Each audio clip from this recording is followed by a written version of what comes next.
A diversidade que observamos no mundo tem origem e propósito que nós precisamos entender e considerar.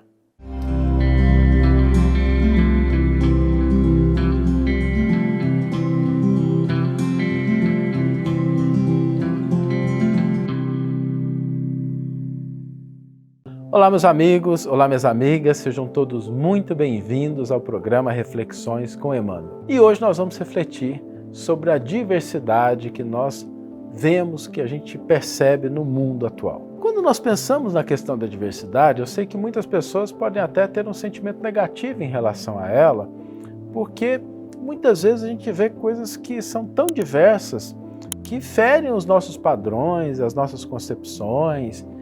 Só que nós devemos ter um olhar um pouco mais maduro para essa questão da diversidade. Porque como seres humanos, nós partimos do mesmo ponto e chegaremos sim ao mesmo ponto final da perfeição.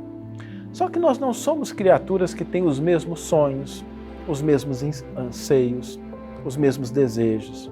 Nós não compartilhamos a mesma história. Aquela história, somente numa vida, se a gente pegar, não existe uma história de um ser humano que seja igual à outra.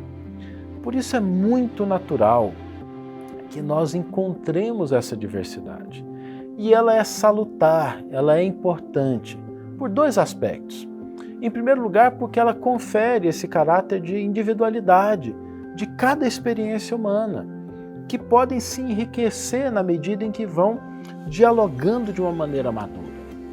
Em outro aspecto é que, do ponto de vista até biológico da vida, a diversidade é o que garante a sobrevivência. Se nós tivermos um organismo, uma determinada planta, que seja exatamente igual, que não tenha nenhuma variação, o que acontece é que se acontecer um problema, toda essa espécie vai deixar de existir.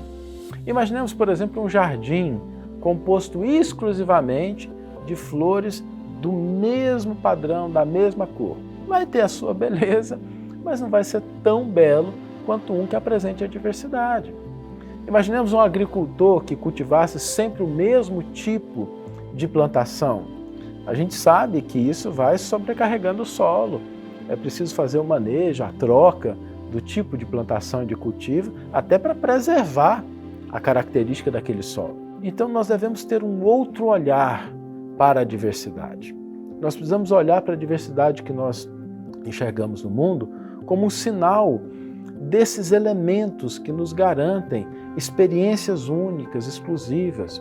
E tem um ponto importante que é, se eu respeito a diversidade, essa é uma forma de garantir que a minha individualidade vai ser respeitada. Nós não podemos encarar a diversidade como sendo uma ameaça à nossa individualidade. Pelo contrário, ela é a garantia de que, se a gente respeita a diversidade do mundo, a nossa individualidade vai estar igualmente preservada. A gente não precisa se sentir ameaçado porque as coisas são diferentes, mas a gente pode se sentir mais seguro, porque as coisas sendo diferentes, elas podendo estar presentes no mundo, significa que nós podemos ser quem nós queremos ser, com as nossas características, limitações, imperfeições, problemas, virtudes, conquistas, habilidades.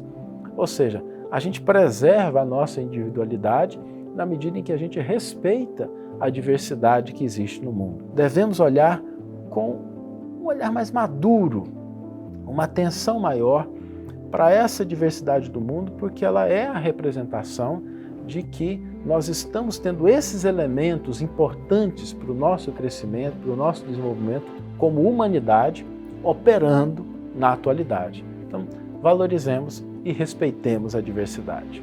Vamos ler agora a íntegra do versículo e do comentário que inspiraram a reflexão de hoje. O versículo está na primeira carta que Paulo escreve aos Coríntios, capítulo 12, versículo 6, e nos diz o grande apóstolo Paulo de Tarso: diversos modos de ação, mas é o mesmo Deus que realiza tudo em todos. Emmanuel intitula o seu comentário Diversidade. Sem luz espiritual no caminho, reduz-se a experiência humana a complicado acervo de acontecimentos sem sentido. Distantes da compreensão legítima, os corações fracos interpretam a vida por mera penitência expiatória, enquanto os cérebros fortes observam na luta planetária desordenada aventura. A peregrinação terrena, todavia, é curso preparatório para a vida mais completa. Cada espírito exercita-se no campo que lhe é próprio, dilatando a celeste herança de que é portador.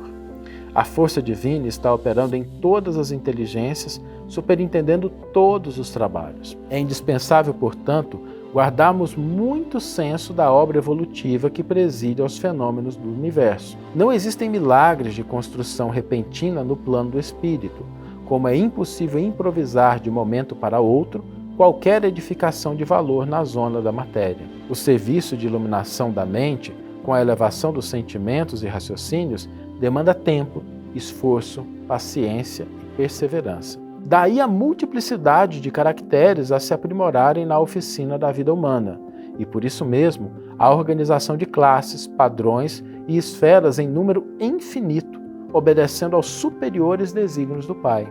É necessário, pois, que os discípulos da revelação nova, com o cristianismo redivivo, aprendam a valorizar a oportunidade do serviço de cada dia, sem inquietudes, sem aflições.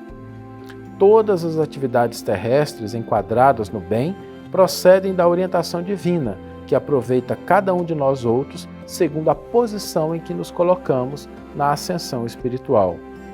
Toda tarefa respeitável e edificante é de origem celeste. Cada homem e cada mulher podem funcionar em campos diferentes. No entanto, em circunstância alguma, devemos esquecer a indiscutível afirmação de Paulo quando assevera que há diversidade de operações, mas é o mesmo Deus que opera tudo em todos.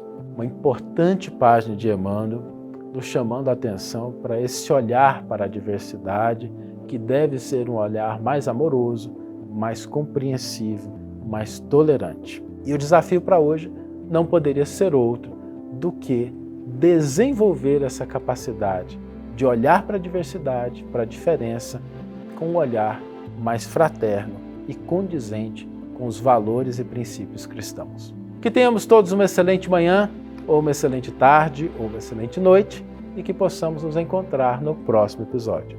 Um grande abraço e até lá!